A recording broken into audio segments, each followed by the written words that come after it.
अरे सुना ये हमार जान, अरे सुना ये हमार जान, तू आइल बड़ू कौड़िया के मेला में, तू आइल बड़ू कौड़िया के मेला में। अब केला खाला, केला खाए के तू मटा जेबू। अरे केला खा के तू मटा जेबू। अगर कौड़िया में ना भेंट हुई तो बूढ़ा गोल में का ना भेटा जेबू, ना भेटा जेबू। हंसी हंसी में मठावा चाटी देता है, हंसी हंसी में मठावा चाटी देता है। कमर में चुटकी देवरा काट देता है,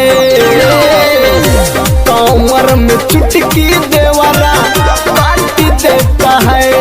हमारे गांव का पहला मेला होला तमरुआ का ए जान, हमारे गांव का पहला मेला होला तमरुआ का ए जान। तू तमरुआ के मेला जरूर अइहा, तू तमरुआ के मेला जरूर अइहा। अगर पैसा ना होई तो अपने मम्मी से 1 रुपया मांग लिया, अगर पैसा ना होई तो अपने मम्मी से 1 रुपया मांग लिया। काहे कि तमरुआ का मेला बिना पैसा के काम चल जाला। ये हमार करेजा, ये हमार करेजा।